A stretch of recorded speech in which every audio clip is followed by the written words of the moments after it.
അസ്സലാമു അലൈക്കും വറഹ്മത്തുള്ളാഹി വബറകാതുഹു. അൽഹംദുലില്ലാഹ് സ്വലാത്തു വസ്സലാമു അലാ റസൂലില്ലാഹി വഅലാ ആലിഹി വസഹ്ബിഹി അജ്മഈൻ. സിഹിർ ചികിത്സിക്കുവാൻ ആവശ്യമായിട്ടുള്ള വിവരങ്ങൾ എന്നുള്ളതിൽ രണ്ടാമത്തെ ക്ലിപ്പ്, യാനി പാർട്ട് ബി ആണ് നമ്മൾ സംസാരിക്കുന്നത്. അപ്പോൾ നമ്മൾ പറഞ്ഞു വരുന്നത് ശൈത്താന്മാരുടെ ഈവിൾ ഫോഴ്സ്, അവരുടെ ശൈത്താന്മാരുടെ ഏത് തരം ശൈത്താനെ കയറിയത്, ഏത് തരം ഈവിൾ ഫോഴ്സ് അവർ ഉപയോഗിച്ചതെന്നൊക്കെ നമ്മൾ അറിഞ്ഞാൽ നമുക്ക് എന്ത് ചെയ്യാൻ പറ്റും, കൂടുതൽ കാര്യക്ഷമമാവും നമ്മുടെ ചികിത്സ. അത് അറിയില്ലെങ്കിൽ നമ്മൾ എന്ത് ചെയ്യും, അതെല്ലാം കൂടെ കവർ ചെയ്യുന്ന രീതിയിൽ ആയത്തുകളാണ് നമ്മൾ ഓതുന്നത്. ഇനി വേറെ ഒന്നുമില്ലെന്ന് വെച്ചാൽ സിഹിർ മൾട്ടിപ്പിൾ സിഹിർ ചെയ്തു ഒരേ സമയത്ത് കുറേ 2-3 സിഹിർ പ്രവർത്തിക്കാൻ വേണ്ടി ചെയ്യും ഒരാൾ. 2-3 ചിലപ്പം സീരിയസ് ആയിട്ട് ചെയ്യും, സീരിയസ് ആയിട്ട്. അത് ഒന്ന് ബാത്തിലായാൽ മറ്റൊന്ന് ആക്ടിവേറ്റ് ചെയ്യാൻ വേണ്ടിയിട്ട്. ഇപ്പോൾ ഛർദ്ദിച്ച് പോകുന്നത് ആക്ടിവേറ്റ് ബാത്തിലായി കഴിഞ്ഞാൽ മറ്റത് കുഴിച്ചിട്ട് ഇത് ആക്ടിവേറ്റ് ആവും.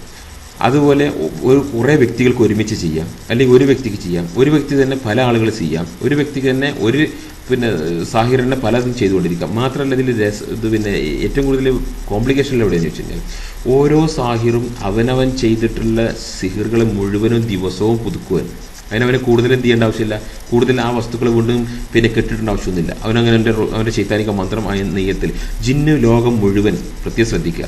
ജിന്ന് ലോകവും മനുഷ്യന്മാരുണ്ടല്ലോ, അതിൻ്റെ പ്രവർത്തനം ഒരു നെയ്യത്താണ്. അതിൻ്റെ ബേസ് ഒരു ഇൻറ്റൻഷനോട് കൂടിയിട്ട് അവനെന്ത് ചെയ്യുന്നു, ചീത്ത ഈവിൾ പവേഴ്സ് ഉപയോഗിച്ച് ശൈത്താന്മാരിൽ നിന്നുള്ള സഹായത്തോടുകൂടി ചീത്ത ശക്തി ഉപയോഗിച്ചുകൊണ്ട് ഒരു ചീത്ത കാര്യത്തിന് നെയ്യത്തിന് വേണ്ടി അവൻ സിംബോളിക്കലായിട്ട് എന്ത് ചെയ്യുന്നു, ശൈത്താൻ്റെ മന്ത്രം ചൊല്ലുന്നു. അപ്പോൾ അത് രോഗിക്ക് ബാധിക്കുന്നു. നമ്മളെന്ത് ചെയ്യുന്നു, നമ്മൾ റഹ്മാനായ റബ്ബിൻ്റെ വചനം, റഹ്മാനായ റബ്ബിൻ്റെ ഒരു ഹൈർ, അള്ളാഹു ഇഷ്ടപ്പെടുന്ന ഒരു നെയ്യത്തോട് കൂടിയിട്ട് അള്ളാഹിൻ്റെ വചനം അവൻ്റെ ശുർക്കും അവൻ്റെ ഈവിൾ പവേഴ്സും അവൻ്റെ എല്ലാം കൂടെ ബാത്തിലാകാൻ വേണ്ടിയിട്ട് നമ്മൾ ഓതി സിംബോളിക്കായിട്ട് ഊതുക, അല്ലെങ്കിൽ നെഫ്ത് ചെയ്യുക, അല്ലെങ്കിൽ ഓതി വെള്ളം കുടിപ്പിക്കുക, അല്ലേ? അതോടെ അവൻ്റെ ബാത്തിലായി കിട്ടുന്നു.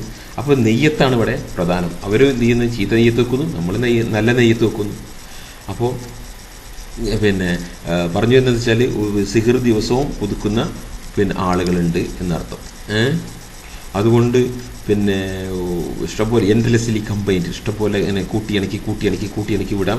ഇതൊരു വല്ലാത്തൊരു എന്താ പറയുക, വല്ലാത്തൊരു ട്രാപ്പാണ്. മനസ്സിലല്ലേ? അൺലെസ് രണ്ടിൽ നിങ്ങൾ കിതാബ് കൊണ്ട് ചികിത്സിക്കുക എന്നൊരു മാർഗമല്ലാതെ ഇതിനില്ല. മനസ്സിലല്ലേ? മറ്റെന്ത് മാർഗം അവലംബിച്ചാലും അത് സക്സസ് ആകാൻ പോകുന്നില്ല. അതുപോലെ ഇപ്പോൾ ഈറ്റൽ സിഹിർ എന്ത് ചെയ്യും, തിന്ന സിഹിർ ഉണ്ടാവും. അതുപോലെ സിംബോളിക് സിഹിർ എവിടെയെങ്കിലും കൊണ്ടേ കുഴിച്ചിട്ട സിംബോളിക് സിഹിർ അതും ഒരുമിച്ച് ചെയ്യാം. ഇൻഹെറിറ്റഡ് സിഹിർ ഉണ്ട്. ഇങ്ങനെ ഒരാൾക്ക് വേണ്ടി സിഹിർ ചെയ്തു, അയാൾ കുറേ കാലം സുഖമില്ലാതെയും മരിച്ചു കഴിയുമ്പോൾ ആ ശൈത്താൻ ആ ബോഡിയിൽ നിന്ന് വേറൊരാളെ അടുത്ത ആളെ മേത്തുക്കൾ കയറും. അതുപോലെ മാതാവിനൊക്കെയുള്ള സിഹിർ പറഞ്ഞാൽ ഗർഭസ്ഥ ശിശുവിന് വരെ അത് ബാധിക്കാം. മനസ്സിലല്ലേ? അങ്ങനെ ശിശുവിന് ബാധിച്ചു കഴിഞ്ഞാൽ നമുക്ക് മാതാവിന് ട്രീറ്റ്മെൻറ്റിൻ്റെ കൂടെ തന്നെ അത് കുട്ടിക്ക് എഫക്റ്റ് ആകും. ഓരോ ഓടിക്കുന്ന കുട്ടിയാണെങ്കിൽ നമ്മൾ അതിന് പ്രത്യേക നമുക്ക് കൊടുക്കേണ്ട ആവശ്യമില്ല. ഇൻഷാ അല്ലാഹ് ഞാൻ അതെടുത്തപ്പോൾ വിശദീകരിച്ചു തരാം. ഇൻഷാ അല്ലാഹ് അത്തരം ഒരുപാട് കേസുകൾ എങ്ങനെയുണ്ട്. കുട്ടികൾക്കുള്ള അസുഖമാണ്, എൻ്റെ കുട്ടി ഇതാണ് അവൻ്റെ അസുഖമാണ്, ഇവൻ്റെ അസുഖം എന്നൊക്കെ പറഞ്ഞിട്ട് കുറേ കേസുകൾ വന്നിട്ടുണ്ട്. കുട്ടി മാത്രമല്ല, അത്തരം അസുഖങ്ങളെല്ലാം 22 വയസ്സ് 23 വയസ്സ് വരെ ഈ അസുഖങ്ങൾ ഉണ്ടായിക്കോട്ടെ കുട്ടികൾക്ക്. പക്ഷേ ഒറിജിനൽ ഈ കുട്ടിക്ക് എവിടെ നിന്ന് കിട്ടിയതാ? ഈ കുട്ടിക്ക് മാതാവിൽ നിന്ന് കിട്ടിയതാ, ഇൻഹെറിറ്റഡാ. ഗർഭാശയത്തിലുള്ള സമയത്ത് മാതാവിന് ബാധിച്ചപ്പോൾ അവനും ബാധിച്ചു, അല്ലെങ്കിൽ മാതാവിൻ്റെ മേലുണ്ടായിരുന്ന സിഹിർ അവനും ബാധിച്ചു. ആ രീതിയിൽ ഇൻഹെറിറ്റ് ചെയ്ത് വരും, യാനി ഇൻബോൺ ആയിട്ട് തന്നെ കിട്ടും. അത് എന്ത് ചെയ്യും, ഒരു 10-23 വയസ്സ് വരെ, അതിൻ്റെ 22-23 വയസ്സ് വരെ അതിൻ്റെ എഫക്റ്റ് ഉണ്ടാവും. അത് കഴിഞ്ഞാൽ ഓട്ടോമാറ്റിക്കായിട്ട് അത് റിമൂവ് ആയി, അങ്ങനെ ഓട്ടോമാറ്റിക്കായിട്ട് അത് ഇല്ലാതാവാറുണ്ട് എന്നാണ് ചികിത്സിക്കുന്ന ആളുകളിൽ പറയാറുള്ളത്. അപ്പോൾ ഒരുപാട് കേസുകളിൽ കുട്ടികൾക്കല്ല. അപ്പോൾ എനിക്ക് അനുഭവമുണ്ടൊരു കേസ്. ഞാൻ ചെങ്ങലയിൽ നിന്ന് അഴിച്ചു കൊണ്ടുവന്നൊരു കുട്ടിയെ, ഏകദേശം ഒരു 10-20 വയസ്സുള്ളൊരു കുട്ടി, അവനെ ചെങ്ങലയിലിട്ട് അവസ്ഥയായിരുന്നു. അവനെ ചെങ്ങലയിൽ നിന്ന് അഴിച്ചു കൊണ്ടുവന്ന് നമ്മൾ റൂമിലിരുത്തിയിട്ട് അങ്ങനെ ഓതുന്ന സമയത്ത് ഒരു പ്രശ്നവും ഒരു ഇളക്കവും കാണുന്നില്ല. നാട്ടിൽ നിന്ന് ഇവിടുന്നല്ല, ഇളക്കമൊന്നും കാണുന്നില്ല. അങ്ങനെ ഞാൻ നിൽക്കുന്ന സമയത്ത് ഞാൻ എന്ത് ചെയ്തു, എനിക്ക് റെസ്റ്റ് എടുക്കാൻ വേണ്ടിയിട്ട് ഞാൻ കാസറ്റ് ഓൺ ചെയ്തു. കാരണം നമ്മൾ കുറച്ച് നേരം ഓതി കഴിഞ്ഞാൽ കാസറ്റ് ഇടും. ഈ കാസറ്റ് ഇടുന്നതാണ് ഈ വൃത്തിയിട്ട തന്തയും തറവാടില്ലാത്ത കേനന്മാരുണ്ടല്ലോ, അവരുടെ യഥാർത്ഥ പേരായി വിളിക്കുന്നത്. തന്തയില്ല തറവാടുമില്ല. അത്തരം ആളുകൾ ഈ കാസറ്റ് ഇടുന്നതിനാണ് കാസറ്റ് കണ്ടോ, അല്ലാഹുവിൻ്റെ റസൂൽ ഒറ്റ CD പോലും ഉപയോഗിച്ചിട്ടില്ല എന്ന് പറഞ്ഞ് പ്രസംഗിക്കുന്നത് വൃത്തിയിട്ടന്മാർ. അപ്പോൾ 1 മണിക്കൂർ 2 മണിക്കൂർ 3 മണിക്കൂറൊക്കെ ഓതുന്നൊരു മനുഷ്യൻ ആ അവന് റെസ്റ്റ് എടുക്കാൻ വേണ്ടിയിട്ട് CD ഇടുകയാണ്. അല്ലെങ്കിൽ രോഗിനോട് നീ വീട്ടിൽ പോയിട്ട് CD എന്ന് കേട്ടോ എന്ന് പറഞ്ഞു. കാരണം രോഗിക്ക് വീട്ടിൽ നിന്ന് ഓതാൻ കഴിയില്ല സ്വയം അസുഖം ഉണ്ടെങ്കിൽ. അപ്പോൾ അവനോട് കേൾക്കാൻ പറയുന്നതാണ് CD ഇടുക എന്നുള്ള സംഭവം. മനസ്സിലായില്ലേ? പോട്ടെ.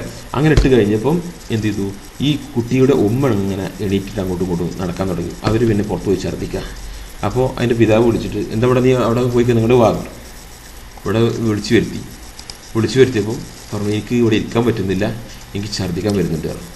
അപ്പോൾ ഞാൻ പറഞ്ഞാൽ ശരി, ഒരു കാര്യം ചെയ്യും, ഇവിടേക്ക് ഇങ്ങോട്ട് നീങ്ങിരി കുട്ടീനെ അങ്ങോട്ട് മാറ്റിയിട്ട് അവിടെ ഇരുത്തി ഓതിയപ്പോൾ രണ്ടിളകി. 2-3 മിനിറ്റ് കഴിഞ്ഞപ്പോഴേക്ക് രണ്ടിളകി കോഴി വിളിച്ച് ചാടി ഓടി, പിന്നെ ബോധം പോയി നിലത്ത് വീണ് ഉരുണ്ട്. മനസ്സിലായില്ലേ? അപ്പോൾ പ്രോബ്ലം കിടക്കുന്ന എവിടെയാണ്? ഉമ്മാൻ്റെ മേല. കുട്ടിയെ ഉപദ്രവിക്കുന്നുണ്ട്, പക്ഷേ പ്രോബ്ലം കിടക്കുന്നത് ഉമ്മാൻ്റെ മേല. അത്തരം കേസുകൾ ധാരാളമുണ്ട്. മാതാപിതാക്കളിലാണ് ശൈത്താന്മാരുണ്ടാകുക.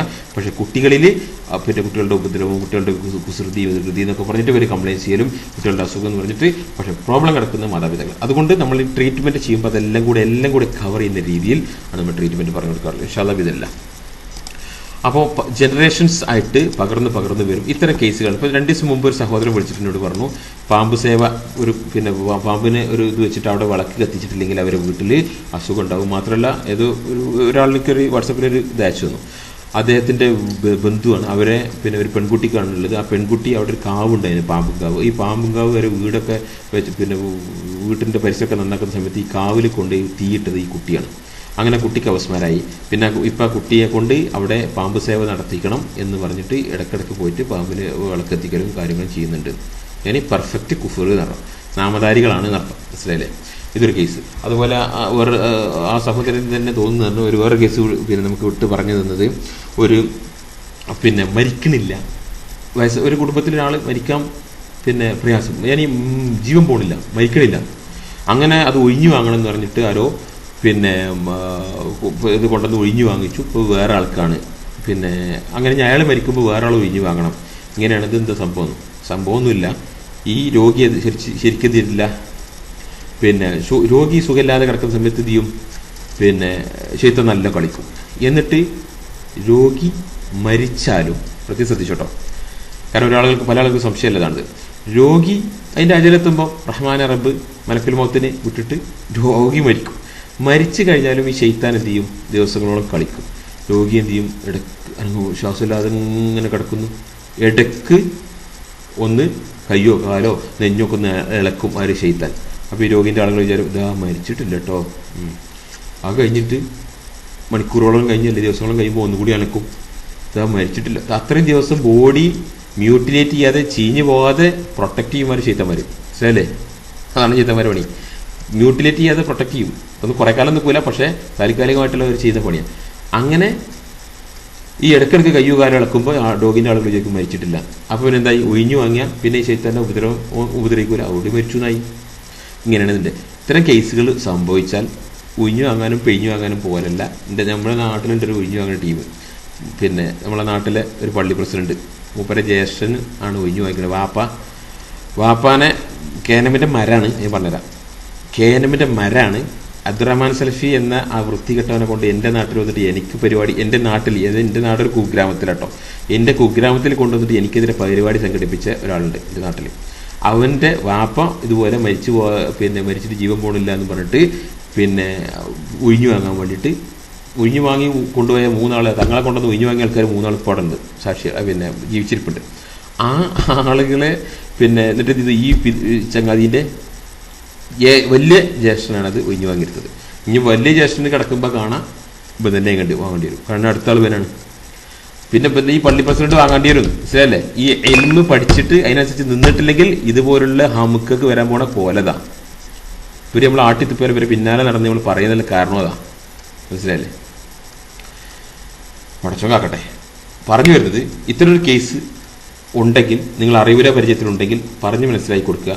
രോഗിയെ മരിച്ചോ ഇല്ലേ എന്നുള്ള ഒരു ഡോക്ടറെ കൊണ്ടുവരിക. നെഞ്ഞ്, ഹൃദയം, ഞരമ്പ്, നാഡി, രക്തോട്ടം ഒക്കെ പരിശോധിച്ചാൽ ഡോക്ടർക്ക് മനസ്സിലാവും മരിച്ചിട്ടുണ്ടോ അല്ലേ എന്ന്. ഡോക്ടർ മരിച്ചു എന്ന് പറഞ്ഞാൽ എടുക്കുക, മയ്യത്തെടുക്കുക, കൊണ്ടേ കുഴിച്ചില്ല. ചെയ്ത്തം കളിച്ചോട്ടെ. മയ്യത്ത് കൊണ്ടുപോകണ സമയത്ത് ചിലപ്പം അളകും. മയ്യത്തുമ്പോൾ ഞാൻ അളക്കം വരും. ഇങ്ങനത്തെ കേസ് ഉണ്ടായിട്ടുണ്ട്. മയ്യത്ത് കൊണ്ടുപോകുമ്പോൾ മയ്യത്ത് അനങ്ങിയ കേസുണ്ട്, ബേജാറാവണ്ട. മരിച്ചു എന്ന് നിങ്ങൾ മെഡിക്കൽ സർട്ടിഫൈ ചെയ്തോ, കൊണ്ടേ കുഴിച്ചിടുക. പിന്നെ കവറിൽ മറവ് ചെയ്തിട്ട് പോരുമ്പോൾ മലക്കളെ ചോദ്യം ചോദിക്കാൻ വരുമ്പോൾ ചെയ്ത തടിയെടുത്തോളും. ചൈത്തനോട് അങ്ങനെ കൂല, കവറിൽ കൂല, ശരിയല്ലേ? മലക്കൾ വരുന്നതോടുകൂടി ചൈത്ത തടിയെടുത്തോളും. മോൻ്റെ പണി പിന്നെ മോനെ ഒഴിഞ്ഞോങ്ങൊന്നും വേണ്ടി വരില്ല. മനസ്സിലായില്ലേ? അതാണ് എൻ്റെ സൊല്യൂഷൻ. പോട്ടെ, പറഞ്ഞു വരുന്നത് ഇനി ഈ ഇപ്പം നമ്മളിതിൻ്റെ ഏറെക്കുറെ പ്രാക്ടിക്കൽ ഇവർ ചെയ്യുന്ന വശങ്ങൾ ഈ വിൾ പവേഴ്സും അതിനവർ പ്രാക്ടിക്കലി അതിൻ്റെ എക്സിക്യൂട്ട് ചെയ്യുന്ന കാര്യങ്ങൾ നമ്മൾ സംസാരിച്ചത്.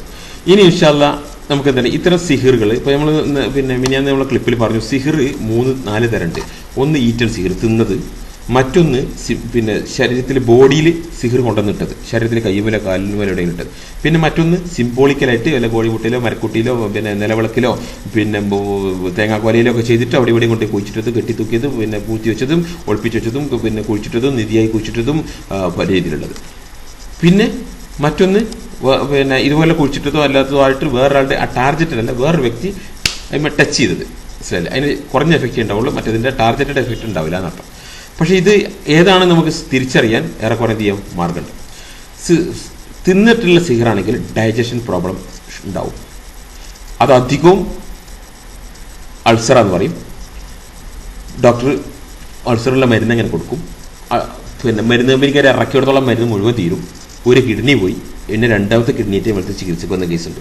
14 വർഷം അൾസറാണെന്ന് പറഞ്ഞിട്ട് ഈ ബഹുമാനപ്പെട്ട ഡോക്ടേഴ്സ്, എൻ്റെ വായിൽ വരുന്നത് അവരെ മനസ്സിലായില്ലേ, ബഹുമാനപ്പെട്ട ഡോക്ടേഴ്സ് 14 വർഷം കുടിപ്പിച്ചു ഒരു ചക്കര കൊണ്ട് മരുന്ന്.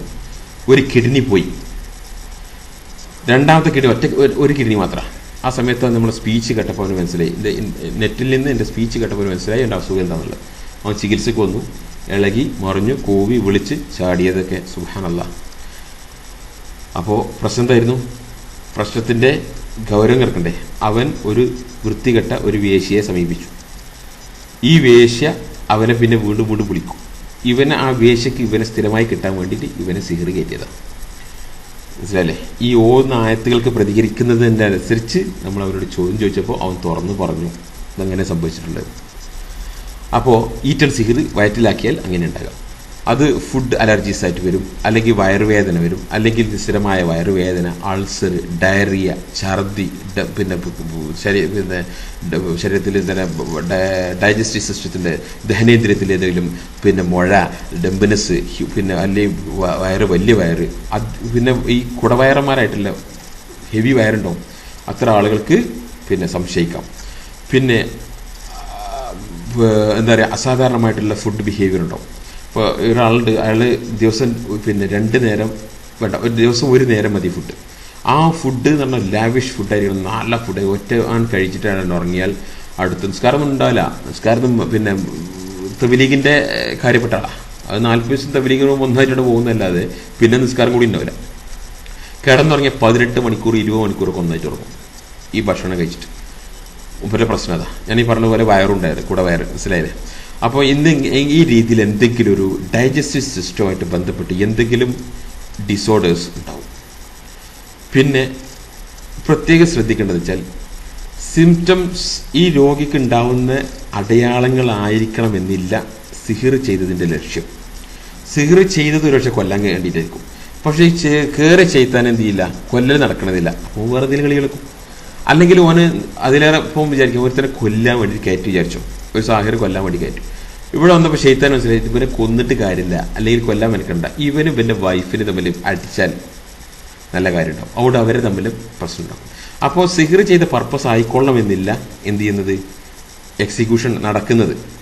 പിന്നെ വേറെ എന്നുള്ളത് എന്താ വെച്ചാൽ നമുക്ക് ചികിത്സക്ക് സിഹിർ എന്ത് പർപ്പസിന് വേണ്ടി വിട്ടതാണ് എന്നതല്ല നമുക്ക് ആവശ്യം. സിഹിർ ചെയ്ത ഒരേ ഇപ്പോൾ ഉദാഹരണം കോഴിമുട്ടയിൽ എടുത്ത് സിഹിർ ചെയ്തു. ഈ കോഴിമുട്ടയിൽ ചെയ്ത സിഹിർ ഒരു പക്ഷേ എ എന്ന വ്യക്തിനെ കൊല്ലാനായിക്കാർ ഉപയോഗിച്ചിട്ടുണ്ടാകുക, അല്ലെങ്കിൽ അതേ സിഹിർ ബി എന്ന വ്യക്തിനെ ഭാര്യ ഭർത്താക്കന്മാരെ പിണക്കാനായിരിക്കും, സി എന്ന വ്യക്തിയെ അവൻ്റെ ബിസിനസ് കൊളാക്കാനായിരിക്കും, ഡി എന്ന വ്യക്തിയെ അവൻ്റെ ശരീരത്തിനെ പിന്നെ എന്താ പറയുക ശരീരത്തിൻ്റെ കയ്യോ കാലോ തളർത്തിടാനായിരിക്കാം. അപ്പോൾ ഒക്കെ ചെയ്തത് കോഴിമുട്ടയിലാണ്. അപ്പോൾ എന്ത് പർപ്പസിനാണ് വിട്ടത്, എന്ത് പർപ്പസിനാണ് സിഹിർ എന്നത് അല്ല നമ്മുടെ ആവശ്യം. ആർക്ക്? ചികിത്സക്ക്. നമുക്ക് അവൻ്റെ എന്ത് ഈവിൾ ഫോഴ്സാണ് ഉപയോഗിച്ചത്, ഏത് കുഫറിൻ്റെ ശക്തിയാണ് ഉപയോഗിച്ചത്, അല്ലെങ്കിൽ ഏത് കുഫറിലാണ് ഉപയോഗിച്ചുകൊണ്ടാണ് അവന് സിഹിർ ചെയ്തത്, അതുപോലെ ഏത് വസ്തുവാണ് ഇതിന് ഉപയോഗിച്ചത്, ഏത് രീതി, മാനേഴ്സ്. അപ്പോൾ അതിൻ്റെ മെത്തേഡ്, അതിൻ്റെ മെറ്റീരിയലും ആ മെത്തേഡും അതെങ്ങനെയാണ് എന്നതാണ് നമുക്ക് അറിഞ്ഞാൽ നമുക്കതിന് പറ്റുന്ന ആയത്തുകൾ ഏകദേശം 50-55ഓളം ആയത്തുകൾ ഞാൻ എടുത്തു വെച്ചിട്ടുണ്ട്. ഇൻഷാ അല്ലാഹ് ഇതെല്ലാം നിങ്ങൾക്ക് തരാം. ഇതൊന്നും എനിക്ക് സ്വന്തത്തിനല്ല, ഇതെല്ലാം ഞാൻ നിങ്ങൾക്ക് വേണ്ടിയിട്ട്, നമുക്ക് വേണ്ടി, എനിക്ക് നിങ്ങൾക്ക് എന്ന് പറയേണ്ട, നമുക്ക് വേണ്ടി എടുത്തു വെച്ചതാണ്. ഇത് മഞ്ഞപ്പൊടി ചെയ്തത്, ആണി ചെയ്തത്, മരക്കുട്ടി ചെയ്തത്, ഓട്ടുപാത്രത്തിൽ ചെയ്തത്, പിന്നെ പിച്ചളയിൽ ചെയ്തത്, അതേമാതിരി കുഴിച്ചിട്ടത്, മരത്ത് കെട്ടി തൂക്കിയത്, വെള്ളത്തിലിട്ടത്, പിന്നെ ഭക്ഷണത്തിൽ ചെയ്തത്, ഇങ്ങനെ ഇറ്റ് ഡിഫേഴ്സ് പല അവ ഏറെക്കുറെ എല്ലാം കൂടെ കവർ ചെയ്യാൻ വേണ്ടിയിട്ട് ഒരു 10-55. ഇനി നമുക്ക് എന്ത് ചെയ്യാം, പുതിയ പുതിയ ടൈപ്സുകൾ നമ്മൾ കേൾക്കുമ്പോൾ അതിനെ പറ്റുന്ന ആയത്തുകൾ തിരഞ്ഞെടുത്തിട്ട് ഇൻഷാ അല്ലാഹ് വരും. അതൊക്കെ നിങ്ങൾ നെയ്യത്തോടു കൂടി ഓതിയാൽ ഇൻഷാ അല്ലാഹ് ഇതിനില്ല മുകളിലുള്ള ആളെ അള്ളാഹ് എക്സിക്യൂട്ട് ചെയ്ത് തരും. അത് പ്രാപ്തിക്ക് തരും. നിങ്ങൾക്ക് നെയ്യത്ത് ഉണ്ടായിരിക്കണം, ഇഖ്ലാസ് ഉണ്ടായിരിക്കണം. ഇത് എപ്പോഴാണ് പരിക്കുന്നറികളെ? It should be done with a pure. ഒന്ന് തൗഹീദോടുകൂടി, തൗഹീദില്ല ആള് തൗഹീദോടുകൂടി ചെയ്യാം. 2 ഒരു നെയ്യത്ത്, നല്ല നെയ്യത്ത്. എന്ത്? കുറച്ചുകൂടെ ഈ രോഗിക്ക് ശിഫായി കൊടുക്കറപ്പേ, അവൻ്റെ ഹാല് നന്നാക്കി കൊടുക്കറപ്പേ, അതായിരിക്കണം നെയ്യത്ത്. 3ാമത്തെ നെയ്യത്ത് എന്താണ്? 3ാമത്തെ കണ്ടീഷൻ എന്താ അറിയോ? It should be done in A real life situation. അത് സാമ്പിൾ കാണിക്കാനും മാജിക് കാണിക്കുമ്പോൾ ഞാൻ ചികിത്സകനാണ്, ഞാൻ ചികിത്സ കാണിച്ചു തരാമെന്ന് പറഞ്ഞിട്ട് പിന്നെ പ്രദർശിപ്പിക്കാനല്ല. ഇതുപോലെ ഇപ്പം നമ്മളെ പൊരുത്തം പറയാണ്, എന്ത് പരിശുദ്ധ ഖുർആൻ ഷിഫിയാണോ? ആണെങ്കിൽ ഇന്ന് കാണിച്ചുകൊണ്ടാ. അല്ലെങ്കിൽ പരീക്ഷിക്കാൻ വേണ്ടിയിട്ട് പരിശുദ്ധ ഖുർആൻ ഷിഫിയാണോ എന്ന് പരീക്ഷിക്കാൻ വേണ്ടിയിട്ട് എലിനെ പിടിച്ചു, അല്ലെങ്കിൽ പൂച്ചനെ പിടിച്ചിട്ട് വിഷം കുത്തി വെച്ച് വിചാരിച്ചു. എന്നിട്ട് പിന്നെ പരിശുദ്ധ ഖുർആൻ ഫാത്തിഹ ഓതിയിട്ട് ഊതി, വിഷം ഇറങ്ങുന്നില്ല, എലി ചാവും. കാരണം എന്താ? അത് പരീക്ഷണമാണ്. അത് നിങ്ങൾ ടെസ്റ്റ് ചെയ്യാണ്, അള്ളാഹിന്റെ കലാമിനെ ടെസ്റ്റ് ചെയ്യാണ്. നോ, അത് യക്കീനുള്ള ഒരാൾ ഒരു റിയൽ ലൈഫ് സിറ്റുവേഷനിൽ അള്ളാഹിനോട് ദുആ ചെയ്തിട്ട് ആ അള്ളാഹിന്റെ കലാമണ്ട് ഓതിയാൽ ഇന്നമാ അംറുഹു ഇദാ അറാദ ശൈഅൻ അൻ യഖൂല ലഹു കുൻ ഫയകൂൻ. എന്നാലോ ചില കേസ് അള്ളാഹു ഷിഫയാവില്ല എന്ന് വിധിച്ചിട്ടുണ്ടെങ്കിൽ അള്ളാഹുവിൻ്റെ വിധിയെ അള്ളാഹുവിൻ്റെ കലാം മാറ്റുകയില്ല. ശ്രദ്ധിച്ചോ, അള്ളാഹുവിൻ്റെ വിധി മാറിക്കിട്ടാൻ വേണ്ടിയിട്ട് അള്ളാഹിൻ്റെ കലാം ഉണ്ടാവില്ല. എങ്ങനെ വരും? അള്ളാഹു റഹ്മാന റബ്ബ് നമ്മളെ ദുആ കബൂലാക്കിയാൽ ആ ദുആ കബൂലാക്കുമ്പോൾ അള്ളാഹിന്റെ വിധി മാറ്റിയേക്കാം. അള്ളാഹു ആലം. മാറ്റുന്നതുണ്ട്, മാറ്റാത്തതുണ്ട്. അള്ളാഹു ആലം. അള്ളാഹിന്റെ അമൃതപ്പെട്ടതാണ്. പോട്ടെ, പറഞ്ഞു വരുന്നത് ഈറ്റ് ആൻഡ് സിഹിറിൽ ശരീരത്തിന്റെ ഡൈജസ്റ്റീവ് സിസ്റ്റത്തിന് എന്തെങ്കിലും ഒരു പ്രോബ്ലംസ് ഉണ്ടാവാം. പിന്നെ ശരീരത്തിൽ ബോഡിയിൽ വിട്ടതാണെന്നുണ്ടെങ്കിൽ ആ ബോഡിയിലിട്ട കേസുകളിലാണ് അവിടെ പെയിൻ ഉണ്ടാവുക. അവിടെ എന്ത് ചെയ്യും? കട്ടി, കനം, കോച്ചി പിടിച്ചത്, പിന്നെ വാടി പിടിച്ചത്. കുറേ കേസുകളിൽ സ്ത്രീകൾക്ക് അവരുടെ ജനനേന്ദ്രിയങ്ങളിൽ ഗർഭാശയ മുഴയാണ്, ഗർഭത്തിനുള്ളിൽ പിന്നെ മുന്തിരിക്കുരു പോലുള്ള സംഗതി ഉണ്ടായിരുന്നു, അതെടുത്ത് മാറ്റി മറ്റേ നമ്മളെടുത്ത ഗൈനക്കോളജി ഉഷാറാണ്. പല സർട്ടിഫിക്കറ്റ് വരും രോഗികൾ. എവിടെ? 4, 8, 5, 8, 10 വർഷം സഹിച്ചതിന് ശേഷം. പക്ഷെ ശൈത്താനാണ് അവളെ പ്രോബ്ലം എന്നുണ്ടെങ്കിൽ അവളെ ഗർഭാശയാണ് പോകും. പിന്നെ അതിൻ്റെ അപ്പുറത്ത് നീക്കേണ്ടി വരും, പിന്നെ ലിവർ നീക്കേണ്ടി വരും, പിന്നെ ഒരു തലക്കന്ന് നീക്കി വരേണ്ടി വരും. അവളെ ശൈത്താൻ അവിടെ തന്നെ ഉണ്ടാവും. അത് നിങ്ങൾ അതിൻ്റെ വഴിയെ സ്വീകരിച്ചാൽ അതേ പോകും. രോഗിയെ പീസ് ഇങ്ങനെ മുറിച്ച് കളഞ്ഞതിനെ കൊണ്ട് പോകില്ല. ഗർഭാശയത്തിൽ, പിന്നെ ജനനേന്ദ്രിയത്തിൽ, പിന്നെ എന്താ പറയുക, മാറിടത്തിൽ, മനസ്സിലല്ലേ? അതുപോലെ ജെനിറ്റൽ ഓർഗൻസ് പുരുഷന്മാർക്ക് അവരുടെ ജനനേന്ദ്രിയത്തിലും ഒക്കെ. അപ്പോൾ ശരീരത്തിൽ എവിടെയെങ്കിലും ഉണ്ടെങ്കിൽ പിന്നെ ഇത് ശൈത്താന്മാർ സെക്സിന് വേണ്ടി കയറി കഴിഞ്ഞാൽ അവർ ശരീരത്തിൽ ഒരു ഹോമേജ് ഉണ്ടാക്കും. ഹോമേജ് പറഞ്ഞാൽ എന്താ അറിയോ? അവിടെ ഒരു വീടുണ്ടാക്കും, ശരീരത്തിലൊരു സെറ്റിൽ ചെയ്യാൻ ഒരു സ്ഥലം ഉണ്ടാക്കും അവർ. ഇതുപോലെ ഇപ്പം നമ്മളൊരു പൂച്ചകളൊക്കെ മരം കയറുമല്ലോ. ഞാൻ പ്രാക്ടിക്കൽ എക്സാമ്പിൾ നമുക്ക് പറഞ്ഞു തരുന്നു കേട്ടോ. എന്തിനാന്ന് ചോദിച്ചു കഴിഞ്ഞാൽ മനസ്സിലാവാനാണ്. പൂച്ചകൾ മരം കയറും, മരത്തിൽ കയറി ഉറങ്ങുന്ന പൂച്ചകളുണ്ട്. ഈ പൂച്ചകൾക്ക് ഉറങ്ങാൻ ഒരു മരത്തിൻ്റെ ഒരു കൊമ്പിൻ്റെ ഇടയിൽ അവർ ഉറങ്ങും. ആ പൂച്ചകൾ പിന്നെ പേടിച്ചു വന്നു കഴിഞ്ഞാലും ആ പൂച്ച കയറി കഴിഞ്ഞാൽ പെട്ടെന്ന് അവിടെ എത്തും. ആ കൊമ്പിൻ്റെ അവിടെ പോയിട്ട് അവിടെ ഉറങ്ങും. ആ മരത്തിൽ ആ പൂച്ച ഒരു ഹോമേജ് ഉണ്ടാക്കിയിട്ട് നിർത്തും. അവനവർ എക്സ്പേർട്ടായി. എന്നതുപോലെ ശരീരത്തിൽ അവർക്കൊരു ഹോമേജ് ഉണ്ടാക്കും. അത് സെക്സുമായിട്ട് ബന്ധപ്പെട്ടതാണെങ്കിൽ പുക്കിളിനും കാൽമുട്ടിനും ഇടയിൽ അവർ സെറ്റിൽ ചെയ്യാൻ വേണ്ടി ശ്രമിക്കും. ഓക്കെ, ഇങ്ങനത്തെ കേസുകൾ ധാരാളം ഉണ്ടായിട്ടുണ്ട്. അതുകൊണ്ട് ചികിത്സിക്കുന്ന സമയത്ത് എന്തെങ്കിലും കട്ടിയുണ്ടോ, കനുണ്ടോ, എവിടെയെങ്കിലും അനുഭവപ്പെടുന്നുണ്ടോ എന്തെങ്കിലും ചോദിച്ചാൽ എന്നോടത്താണെന്ന് അവർ പറയുമ്പോൾ നമുക്ക് മനസ്സിലാക്കാം അത് സെക്സിന് വേണ്ടി കയറതാണെന്നുള്ളത്. ഇതൊക്കെ ഇതിൻ്റെ സിമ്പിൾസാണ്. അതുപോലെ സ്കിൻ പ്രോബ്ലംസ്, ശരീരത്തിൻ്റെ പിന്നെ തൊലിക്ക് ചൊറിച്ചിൽ, മാതൽ, കടിച്ചിൽ, പിടിച്ചിൽ പിന്നെ ഒക്കെ ഉണ്ടാവാം. പിന്നെ ഇതാണ് ഇപ്പം ഈറ്റ് ആൻഡ് സിഹിർ നമ്മൾ പറഞ്ഞു. ശരീരത്തിലിട്ട സിഹിർ നമ്മൾ പറഞ്ഞു. ഇനി നമുക്ക് എന്താ പറയുക, സിംബോളിക് എന്ന് ഞാൻ നല്ല പറഞ്ഞതുപോലെ blockages in life, blockages in studies, ജോലി, കല്യാണം, ബിസിനസ്, മാരിറ്റൽ ലൈഫ്, ബ്ലോക്കേജസ്. ഈ ബ്ലോക്കേജസുകൾ പിന്നെ എന്ത് ചെയ്യും, സിംബോളിക് ഇതുവഴി ഉണ്ടാവാം. നമ്മൾക്ക് സിംബോളിക് ആയാലും ഈറ്റിനായാലും മറ്റേതായാലും ഒക്കെ നമുക്ക് അല്ലാണ്ട് കലാമ ഓതാനുള്ളത്. അതിനനുസരിച്ച് പറ്റുന്ന ആയത്തുകളും തിരഞ്ഞെടുത്ത് ഓതാൻ ഇൻഷാ അല്ലാഹ് നമുക്ക് വിശദീകരിക്കും. അടുത്തത് ടച്ച്ഡ് ഇൻ, അല്ലെങ്കിൽ വേറൊരാൾക്ക് നമ്മൾ അറിഞ്ഞോ അറിയാതെയോ അത്തരം. ഇവിടെയാണ് നമ്മുടെ സലാം സുല്ലമിയുടെ ഫത്വയുടെ പ്രസക്തി. ഇത് ഓണസദ്യ കഴിക്കുന്നത് ഇസ്ലാമികമാണ്, അനിസ്ലാമികമല്ല. ഓണസദ്യ വൃത്തികെട്ട വർഗത്തിൻ്റെ എന്താ പറയുക, ഇവിടെ വിത്ത് ഫുൾ റെസ്പെക്റ്റ് അള്ളാഹു എന്നെ പിന്നെ എന്താ പറയുക, ഷിർക്കിൻ്റെയും കുഫറിൻ്റെയും ആളുകൾ അവർ കെട്ടി മനസ്സുണ്ടാക്കിയ കഥകൾ, ആ കഥയുടെ അടിസ്ഥാനത്തിൽ അവരുണ്ടാക്കിയിട്ടുള്ള അവരുടെ ആഘോഷം കുഫറും ഷിർക്കും അവർ പുകഴ്ത്തിപ്പാടുന്ന ആഘോഷത്തിന് അവരുണ്ടാക്കുന്ന ഭക്ഷണം കഴിക്കാമെന്ന് പറയുന്ന തൗഹീദുകാരൻ ഏത് അടുപ്പുന്നാടോ തോന്നുന്നത്? ഇതിനെ കൊണ്ട് നടക്കുന്ന ചവറുകളാണോ നമ്മുടെ മുജാഹിദ് പ്രസ്ഥാനം? നടന്നിട്ടില്ലേ സലാം സുല്ലമിൻ്റെ പിന്നെ സുന്നത്ത് വിദത്ത് എന്ന് പറഞ്ഞ പുസ്തകം? എത്ര പുസ്തകങ്ങൾ എഴുതി വിട്ടിട്ടുണ്ട്. ഇതൊക്കെ പിന്നെ മുജാഹിദ് പ്രസ്ഥാനത്തിൻ്റെ ഷെൽഫിലില്ലേ ഇപ്പോഴൊന്നും കിടക്കുന്നു? എന്നിട്ട് ഓരോ തൗഹീദിൻ്റെ ആള്, അവർക്കെതിരെ പറഞ്ഞാൽ അവൻ ബിദഅത്തിൻ്റെ ആള്, അവൻ മുശ്രിക്ക്. അപ്പം മനസ്സിലാകുന്നുണ്ടെങ്കിൽ എൻ്റെ സന്ധിയില്ല സമരം പിന്നെ എന്തുകൊണ്ടാണെന്നുള്ളത് നിങ്ങൾക്ക് ഒന്നും രണ്ടും അല്ല. നിങ്ങൾക്കറിയാം ഒരു പ്രാക്ടിക്കൽ കേസ്.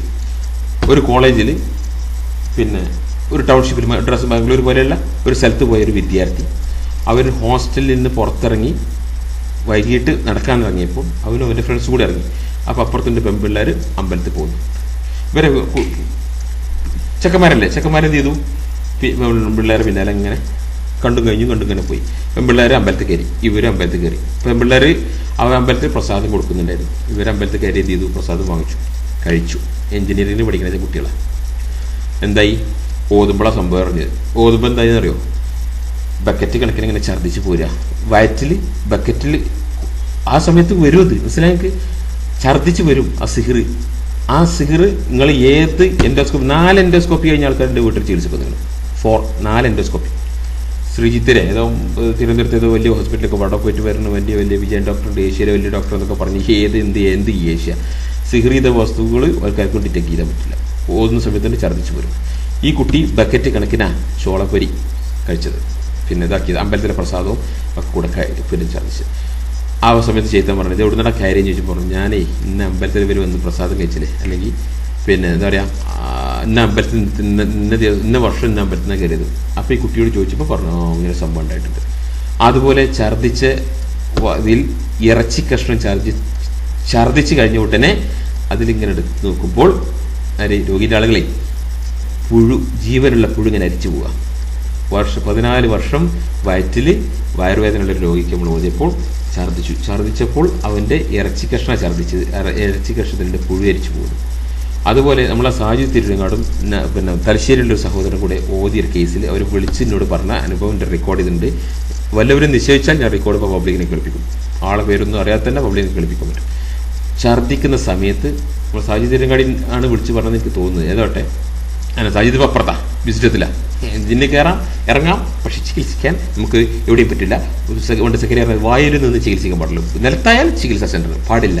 ഓക്കെ, അപ്പോൾ പറഞ്ഞു വരുന്നത് ആ കേസിൽ ഛർദ്ദിച്ച് വരുന്നത് മുടിക്കെട്ടുകൾ, ചോരയും മുടി, സ്ത്രീകളുടെ മുടി പിന്നെ വാർന്നു കഴിഞ്ഞാൽ മുടിക്കെട്ടുണ്ടാവുമല്ലോ, ഈ മുടിക്കെട്ടും ചോരയാണ് വായിൽ നിന്ന് ഛർദ്ദിച്ച് വരുന്നത്. ഇതെങ്ങനെ അവിടെ എത്തും? കാരണം ഷെയ്ത്താന് പദാർത്ഥങ്ങൾ വഹിച്ചു കൊണ്ടുപോകാനുള്ള കഴിവ് അടച്ചു കൊടുത്തിട്ടുണ്ട്. അതിന് പരിശുദ്ധ ഖുർആൻ ആയത്തിൽ അത് വിശദീകരിക്കുന്നുണ്ട്. അങ്ങനെ മോമിനികൾ അത് വിശ്വസിക്കുന്നുണ്ട്. അങ്ങനെ ഷെയ്ത്താന്മാരെ ഉപയോഗിച്ചുകൊണ്ട് സിഹിർ ചെയ്ത വസ്തുക്കൾ ശരീരത്തിൻ്റെ ഉള്ളിൽ കൊണ്ടുപോയിട്ടുന്ന കേസുകളാണ് ഇങ്ങനെ ഛർദ്ദിച്ചു പോരുന്നത്. ഒരാൾ നമുക്ക് വിളിച്ച് പറഞ്ഞെന്താ അറിയോ, അയാളുടെ ശരീരത്തിനുള്ളിൽ കുപ്പിച്ചില്ല, വയറ്റിൽ സ്കാൻ ചെയ്ത് നോക്കുമ്പോൾ കുപ്പിച്ചില്ല ഇങ്ങനെ കാണാം. എങ്ങനെ കുപ്പിച്ചില്ല വയറ്റുണ്ടാകുന്നത്? അതുപോലെ മറ്റൊരു കേസ് ഗൾഫിൽ നിന്ന് വന്ന് 2 ദിവസം കഴിഞ്ഞപ്പോൾ ഓതുന്ന സമയത്ത് കയ്യിൽ നിന്ന് മഞ്ഞിങ്ങനെ വരും, കുറച്ച് നോക്കുമ്പോൾ ആണിയാണ്, അടുത്ത ആണി വരും അതും കുറച്ചു, അടുത്ത ആണി വരും അതും കുറച്ചു. ഇതൊക്കെ ഇങ്ങനെ കേൾക്കുമ്പോൾ ക്ലിപ്പിട്ട് ഇങ്ങനെ കളിയാക്കാൻ വേണ്ടിയിട്ട് നിങ്ങൾക്ക് സൗകര്യപ്പെടും. പക്ഷേ ഇതൊക്കെ നിങ്ങൾക്ക് തിരിഞ്ഞു കുത്തും ഈ കളിയാക്കുന്നവർക്ക് നോക്കിക്കോ. എങ്ങനെ അപ്പം ആളുകൾ അന്തപ്പെടും, ഈ കഴിഞ്ഞ ദിവസം എയർപോർട്ടിലൂടെ സ്കാനിങ് മെഷീൻ, പിന്നെ എന്താ പറയുക, എയർപോർട്ടിൽ പോരുമ്പോൾ സ്കാനിങ് ഉണ്ടല്ലോ, അതിനുള്ളിൽ കൂടെ ഈ സ്കൂട്ടി പോകുന്നല്ലോ ഈ ആണി വെച്ചിട്ട്. അപ്പോൾ എന്താ, അത് ചിലപ്പോൾ സ്കാനിങ്ങിലൂടെ നിങ്ങൾക്ക് കിട്ടൂല. പക്ഷേ പരിശുദ്ധ ഖുർആൻ ഓതിയാൽ അത് ബാത്തിലാകുമ്പോൾ എന്തെങ്കിലും വസ്തു ഉപയോഗിച്ചിട്ട് ഇവർ ഉള്ളിൽ ശരീരത്തിൽ കയറ്റിയിട്ടുണ്ടെങ്കിൽ അത് പുറത്ത് വരും. മനസ്സിലായില്ലേ? അതാണ്. ഇനിയിപ്പോൾ യൂട്യൂബിലുണ്ട് ആണി തന്നെ, തലയിൽ നിന്ന് ആണി പുറത്തെടുക്കുന്ന ക്ലിപ്പ് യൂട്യൂബിലുണ്ട്. അന്നിപ്പം പിന്നെ എൻ്റെ കയ്യിലുണ്ട് ആ ക്ലിപ്പ്. പിന്നെ ഇതെല്ലാത്തിനും കൂടെ നമുക്ക് സമയമില്ലല്ലോ. വേണ്ടുന്നവർക്ക്, ആവശ്യമുള്ളവർക്ക് ഞാൻ പറഞ്ഞുതരാം. കൂടുതൽ പഠിച്ചോ, മനസ്സിലായിക്കോ. ഇത് ജനങ്ങളുടെ എൽമാണ്, ജനങ്ങൾക്ക് ആവശ്യമുള്ളവർക്ക് പറഞ്ഞു കൊടുക്കേണ്ട എൽമാണ്. ആരുടെയും തറവാട് സ്വത്തല്ല, എടുത്തേക്കാൻ പാടില്ല. മനസ്സിലായില്ലേ? ഇതാണ് നമുക്ക് പറയാനുള്ളത്. അപ്പോൾ പിന്നെ ഇനി ടച്ചിൻ, പിന്നെ അപ്പോൾ നമ്മളെന്താ പറഞ്ഞത്, ഇങ്ങനെ അതുപോലെ പ്രത്യേകം ശ്രദ്ധിക്കുക. കേരള അല്ലെങ്കിൽ ഇന്ത്യ, ഈ ലോകത്തിലെ ഏറ്റവും കൂടുതൽ ശിർക്ക് നടക്കുന്ന സ്ഥലം എവിടെയാണ്? ലോകത്തിലെ ഏറ്റവും കൂടുതൽ ശിർക്ക് നടക്കുന്ന സ്ഥലം ഇന്ത്യയാണ്. കാരണം എന്താ, പിന്നെ എത്ര മതം അവിടെ ഉള്ളത്, എത്ര ഭാഷ അവിടെ ഉള്ളത്, എത്ര അവിടെ ഉള്ളത്, പിന്നെ മതം അവിടെ ഉള്ളത്, ഇവരൊക്കെ ചെയ്താൻ ആരാധിക്കുന്നത്. അതിൻ്റെ പുറത്ത് മെജോറിറ്റി ഓഫ് ദി മുസ്ലിംസും മക്ബറയും പിന്നെ നേർച്ചയും വഴിപാടും അതും അല്ലേ. അപ്പോൾ ഈ ഒരു 1/2 കിലോമീറ്റർ ചുറ്റളവിൽ ഒരു അമ്പലം, ഒരു ആൽത്തറ, ഒരു മക്ബറ, ഒരു പൂജ, ഒരു പിന്നെ മണ്ഡപം അല്ലെ എന്തെങ്കിലും ഒന്നും ഇല്ലാത്തില്ല. അതുവഴിയിലൂടെ ഈ പിന്നെ നവോത്ഥാനത്തിന് വേണ്ടി നടക്കുന്ന ആളുകൾ, ദുആദിക്റും ഇല്ല, ഒഹൈത്താനും ഇല്ല, ജിന്നും ഇല്ല, ദുആദിക്റും ഇല്ല, ഒന്നുമില്ല. രാത്രി ശബാബ് പിന്നെ വിതരണം ചെയ്യാനും പോസ്റ്റ് ഒട്ടിക്കാനും MSMന്റെ പോസ്റ്റ് ഒട്ടിക്കാനും ഒക്കെ നടക്കുന്ന ആളുകളുണ്ടല്ലോ, ഇവരൊക്കെ അവരൊക്കെ ടച്ച് ചെയ്യാം. ഇത് ഈ ടച്ചിങ്ങിലൂടെ ഇതൊക്കെ കയറാം. മനസ്സിലല്ലേ? രാത്രി മീൻ പിടിക്കാൻ പോലും, പിന്നെ ചില നവോത്ഥാനക്കാരുണ്ട് രാത്രി മീൻ പിടിക്കാൻ പോട്ടെ.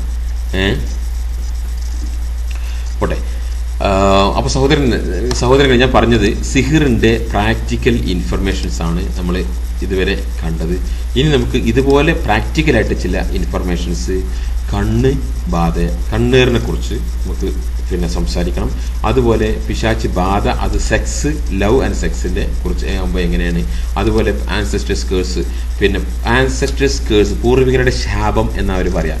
അതിൽ പാക്റ്റ് എന്നും പറയും, പൂർവികരുടെ അഗ്രിമെൻ്റ് എന്നും പറയും. ഇപ്പോൾ ഉദാഹരണമായിട്ട് നിങ്ങൾ യൂട്യൂബിൽ കയറിയിട്ട് ലഅനത്തുൽ ഫിറഔൻ, അറബിയിൽ ലഅനത്തുൽ ഫിറഔൻ, the curses of the Pharaoh എന്നടിച്ചു നോക്കി.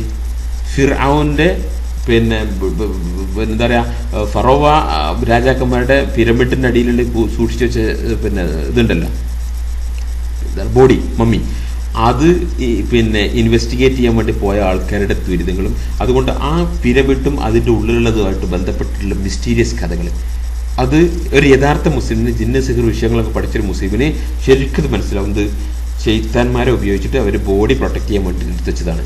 അത് നോബഡി ക്യാൻ ടേക്ക് ഇറ്റ് എന്നുള്ളത്, പിന്നെ എടുക്കാൻ വേണ്ടി ശ്രമിക്കുന്ന ആൾക്കാർക്ക് എന്ത് ചെയ്യാൻ പറ്റില്ല, അത് ആ ശൈത്താന്മാരെ ഓവർകം ചെയ്യാൻ പറ്റുന്നില്ല. അവിടെ അതുമായിട്ടുള്ള പിന്നെ സംഭവങ്ങളാണ് ഒരുപാടുണ്ട് യൂട്യൂബിലും പുസ്തകത്തിലുണ്ട്. ഇപ്പം ജിൻ ആൻഡ് ഹ്യൂമൻ സിക്നസ് എന്ന് പറഞ്ഞ പുസ്തകത്തിൽ ഇൻഷാ അല്ലാഹ് നമ്മൾ തിരുവനന്തപുരത്തുള്ള സഹോദരന്മാർ ട്രാൻസ്ലേറ്റ് ചെയ്തുകൊണ്ടിരിക്കുന്ന പുസ്തകത്തിലുണ്ട്. പിന്നെ the curse of the Pharaoh, ലഅനത്തുൽ ഫിറഔൻ എന്ന് പറഞ്ഞ ഒരു ഹെഡിങ്ങിന് കൊടുത്തിട്ടുണ്ട്. അതുണ്ട്. അതുപോലെ റിവെഞ്ച്, പിന്നെ പ്രതികാരത്തിന് കൊല്ലാൻ, പിന്നെ റിവെഞ്ചിന് പ്രതികാരത്തിന് കയറി കഴിഞ്ഞാൽ അതിൻ്റെയൊക്കെ പ്രായോഗിക വശങ്ങൾ നമുക്ക് പറയുമ്പോൾ, ഇപ്പോൾ സിഹിറിനെ കുറിച്ച് പ്രായോഗിക വശങ്ങൾ സംസാരിച്ചപ്പോൾ നിങ്ങൾക്ക് ഐഡിയ കിട്ടിയതുപോലെ അതിനെക്കുറിച്ച് സംസാരിക്കുമ്പോൾ ഐഡിയ കിട്ടും. ഇതൊക്കെ എന്തിനാണെന്ന് ചോദിച്ചു കഴിഞ്ഞാൽ, നിങ്ങൾക്ക് നിങ്ങളുടെ ജീവിതത്തിൽ പ്രശ്നം ഉണ്ടാകുമ്പോൾ you have to evaluate it yourself, you have to treat yourself. അതൊക്കെ വേസ്റ്റ് കേസിൽ മറ്റൊരാളടുത്ത് കൊണ്ടുപോകുന്നു.